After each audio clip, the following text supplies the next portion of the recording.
Welcome back to another episode of Demo Roulette. If you don't know the rules from my last video, shameless plug by the way, there are new games being released on Steam every hour, but the thing is, those games cost money, which I don't have, and you don't have, which we don't have. So what's better than playing for games is getting games for free, which is why we're looking at the demo section. I'm gonna be spending my time looking at all the games, giving a solid little review, and seeing if you should be excited for the release or not. If you have any ounce of confidence in what I'm saying, then take what I say with no grain of salt, but if you think I'm wrong or you have other opinions on the game, then feel free to try these games yourself. At the end of the day, these are all new developers, relatively new at least, and they are just trying to get their projects released. They spend so much time making a game, and any amount of visibility is helpful. So if any opinions hurt your feelings, I'm so sorry. I'm just trying to give a solid review and see if I like it or not. But with that being said, let's jump straight into the first game.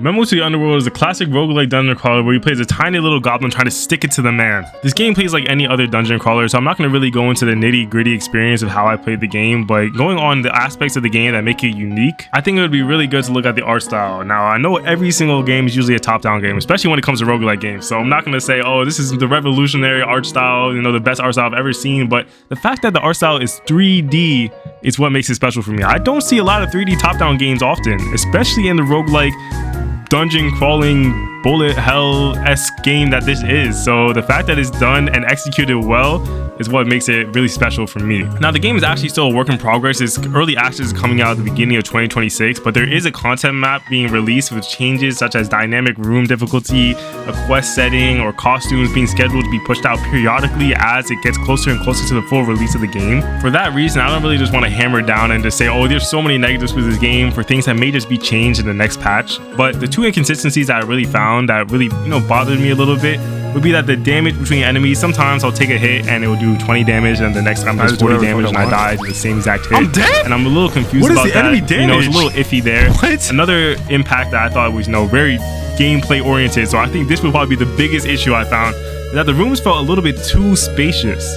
I'll be only fighting 5 enemies, and then I'll have to walk and find all these enemies within the room. Like, I need to search for the enemies, or it's too big, so I don't really feel a threat of getting hit because I have so much space to dodge. I felt if you even closed the rooms down by like 30 or 50%, made it tighter, it would make the game feel more difficult, and not in the sense that it's harder to play and unfair, but in the sense that you have to be more precise with your actions.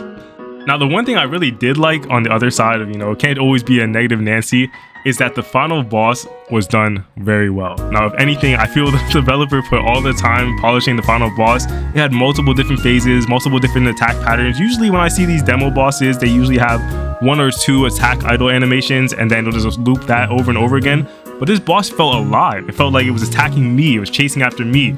The environmental impacts, the things coming down from the sky, or the enemies, clouding up the arena, really made the boss, not unfair, but still difficult. I died to the boss a couple of times, and I felt that it wasn't the design of the game that was the reason why I was losing. It was my fault, and that made it really fun and really entertaining to play. I almost felt like after beating the boss, I usually give demos 1 playthrough and then complete it, and then after I beat all the content, I'm done, that I could go back and fight that boss with another build again, because it was just that fun. But overall, what I have to say about this game is I really think it has a strong foundation to build off of. The core mechanics of the game, the core gameplay loop, even the core boss loops are really strong, and because of that, I think that this game is something that I would wishlist. Yes, I know, I would wishlist the game. That's pretty much what we're going to do the scale for the rest of the games. I think a rating system is a little bit too hard to do, because then I have to really justify, and then I'm going to go rant, and then I'm going to re-say all the things I say a million times.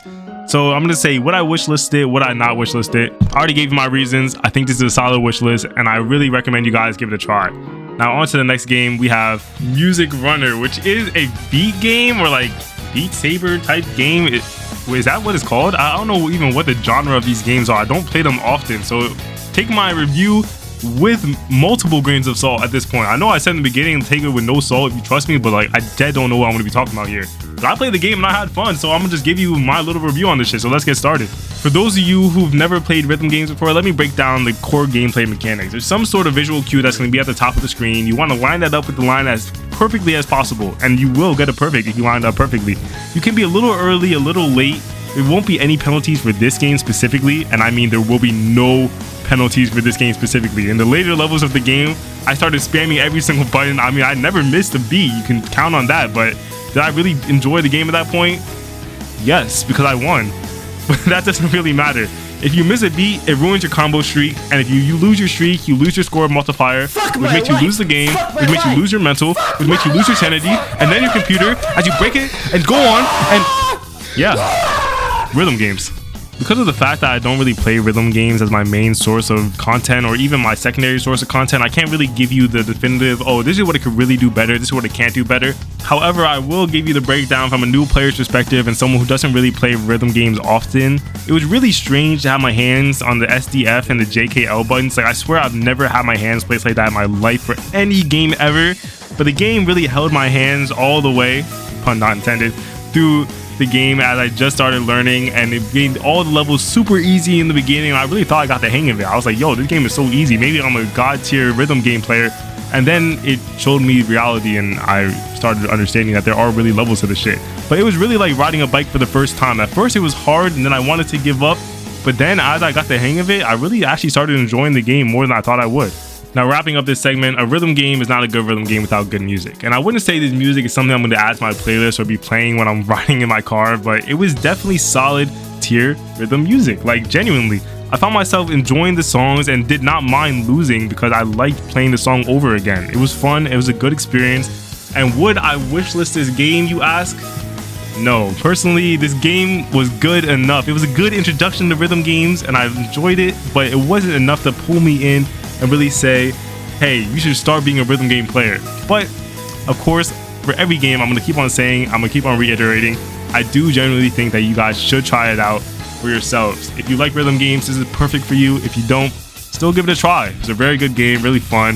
So the next game that we have is Deckbane, which is, you know, it was a very interesting game. It's a card game, it's a 1v1 game. There's a lot of things I compare it to. It uses a Balatro poker point system to fill a moral gauge. When you have your moral gauge filled, your character does an action, whether it be like heal someone, give someone armor, attack the enemy. And then it has the enemy attack system from, I mean, the best game I could say is like Slay the Spire. It's a very interesting game and I like the concept a lot, but I really have to be transparent with you when I say this. I ran into a lot of issues when I first played the game, whether it be the music was cutting out, the enemies were literally too hard. Like in the beginning of the game, a lot of it relies on RNG because you're using the poker point system, right? The beginning enemy would sweep my character because he had so much health. It would take me 3 turns and it took so long to fill the moral gauge. It was just so discouraging, right? I couldn't even beat the first level. And then I ended up getting soft locked on the game. So I was really ready to give up on this game. They have a feedback request system and a Discord server. I'm not gonna lie, I'm the only one in the Discord server right now. And the mindset was, I'm just gonna go into the Discord server, give some feedback, and not even post it on this video. I was that discouraged about the game. But while recording this video, I look at my Steam page and I see that there's an update for the game. The developer actually took his time to respond to me in his Discord server, and I'm not gonna be like I was like 1 in a billion people to get selected. Like, it's literally just me and him in his Discord server. But he told me that he saw the issue, he has some fixes already coming out, the music problem was solved, the soft lock issue he realized and fixed that, and he's gonna, you know, try to polish the game in the future, and he hopes I stay with him on the journey. Now, I don't know what it is, but being noticed by someone who created the game, it made me have a really good feeling and a really good sense that this game has so much potential. Now, as I said before, I'm not going to ridicule this game endlessly for all the bugs that I faced. I mean, this is a demo after all, right?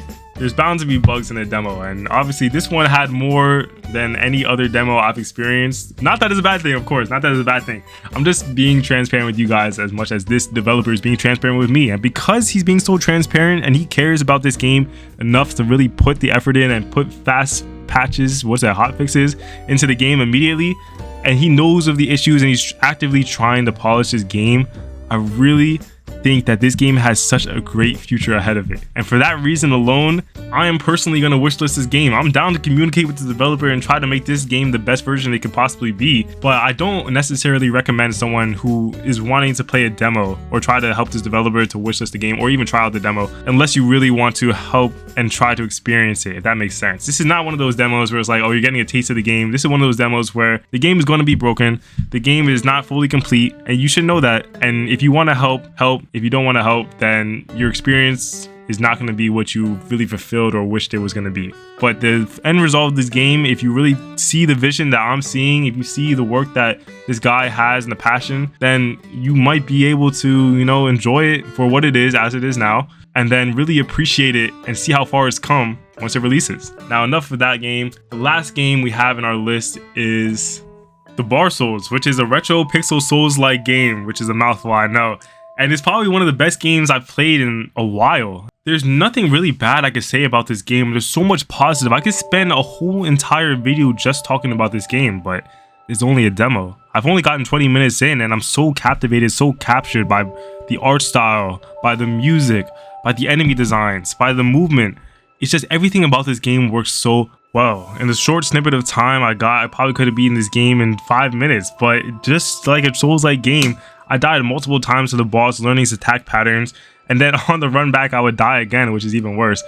And there are shortcuts, so you don't have to keep on doing tedious run backs. You could open up a spot that you didn't have previous access to, so you can easily run back to the boss. It's everything a Souls-like game would be, but just in 2D form. Which is why I'm a little bit biased. Okay, I'm a lot biased. I love this fucking game. I haven't even played this game, but I'm going to buy this game. I don't even care. I'm going to buy this game. The fact that each of the bosses, you only get 2 bosses to play in the demo. Each of the bosses has their own soundtrack and 3-4 plus movesets is insane. And that's just the first 2 bosses. But enough of the glaze, enough of the glaze. I need to look at this from like a non-biased perspective as much as I can. And I do have a little bit of criticism. It's not glaring. But the one thing that I do think they could improve on, or would be really interesting to see, is that if the weapon variety was extremely different. Now, there's a difference between a melee weapon and a ranged weapon. The bow and the swords play nothing alike, and that's clear. But there are like 5 other weapon typings. They have a sword, a buster sword, an axe, like the Hollow Knight nail. I'm pretty sure that's a reference to Hollow Knight. I'm not sure. It might just be a normal sword that I don't know. Anyway, enough being said, they're all different weapons, but they play exactly the same. And if I couldn't tell, they all have the same slash patterns too. I would love to see an axe have a wider swing and a slower attack, and the blade or the katana have a super sharp swing and super fast and does little damage. You know, just a lot of stats that you just can't see, but you can understand, oh, I have a big sword this time, so I can swing fast, move slower. These things will add so much variety, and since every single time you die you change your weapon, it will make every single run feel unique, and I love that. So do I think you should wishlist this game? Hell yes. I would even go beyond that and say you should play the demo for yourself. It was such a great experience. But that ends it. That's the end of Demo Roulette. That was the last game I played for the week. For next week or wherever I do it again, I think I'm going to change up the formula. 7 games next time. I know the scope is going to be a lot larger, the videos are going to be a lot longer, but I feel like getting a demo for the day, trying to sift through a bunch of the demos each day, finding the best one and then showing you guys the best one will kind of take away the fluff content. I'm not saying that any of the games I played are bad, actually the opposite. I'm really glad I went out of my way to play some of the games, but this lets me play more demos on my spare time and then really find the one that I feel is the most appealing, not just for an audience but also the most unique. But that's the end goal. Hopefully we get more content out, better content, better quality. And if you stayed this long, thank you so much for watching the video. And if you didn't stay this long, I don't know, I mean, you guys are not here. But if you like the video, please leave a like and subscribe, maybe leave a comment, and I'm gonna see y'all fools in the next video. Peace.